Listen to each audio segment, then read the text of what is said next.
Click the bell icon to get latest videos from Ekeeda. Hello friends, we'll be discussing certain details about joint life policy, what are the methods and what is the importance of this.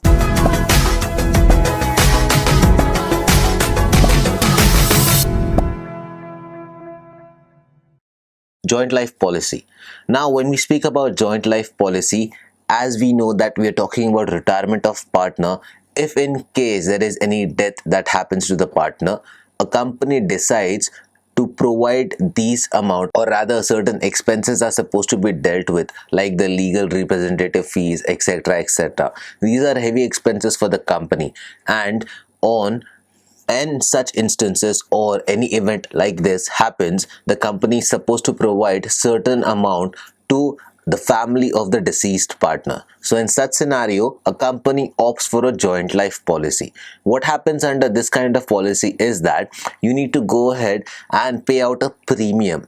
That premium can be either termed as an expense, that premium can be either termed as an asset for the company, or the third method to use this is use it as a sinking fund. That means the way we use the same thing in depreciation is the same amount of thing that you have to go ahead with this in this scenario.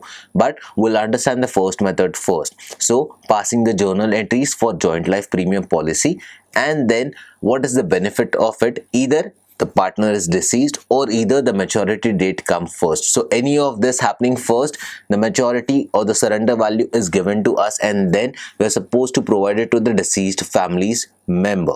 So this thing has to be done. Now the importance of this thing is to ensure that none of the cash flow is going out towards the family members payment, because that is a large sum of amount that it has to be paid. So why not pay the premium first and then secure the amount, rather than giving a whole chunk of money at the end of the year to a deceased partner's family members? Because if you can make the provision right now, let's do it right away, rather than thinking about if in certain contingent situation like this, which may or may not happen, but if it happens, a large sum of money is going out of your business, which could have been used for certain productive work as well. So there is a small amount of premium that you pay up, and you secure all the partners' life in case of any such mishaps that happen. So let's understand the journal entries for this first, and understand what happens if it is the case of premium, rather it is an expense if it is taken as into consideration, or if it is taken into asset. Let's understand the journal entries now. Now the premium that is paid, as we have discussed, that can be either termed as an expense or can be termed as an asset. Now if you're terming it as an expense, there are certain journal entries that we pass here. First, that means it is closed every year. So the first entry that you'll be passing here is joint life policy premium account debit to bank account. This will define that the premium has been paid. Second refers to that the amount that has been paid has to be charged to profit and loss account. So profit and loss account debit to joint life policy premium paid amount. And the third amount is on the date of maturity, when you receive the amount, bank account debit to partner's account. Individual partner's account has to be mentioned, and the amount has to be divided in the ratio as agreed. So bank account debit to partner's capital account. This is in terms when it is termed as an expense. What happens when you term it as an asset? Now the second thing, if it is termed as an asset, then what needs to be done? First, the entry remains the same, JLP premium policy paid to bank account. Second thing is, this premium is being paid every year. At the end of the year, that means at the date of the maturity, you need to figure out if the amount paid is more as compared to the surrender value. If it is more as compared to the surrender value, that means there is a loss, and that is charged to profit and loss account. That means P&L account will be debited here.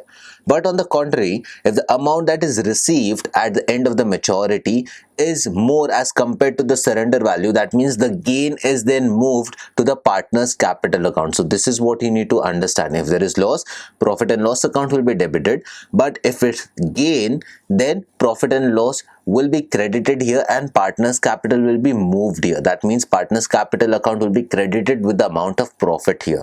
So this is what you need to understand whenever a joint life policy is supposed to be moved or created. So this is all for joint life policy.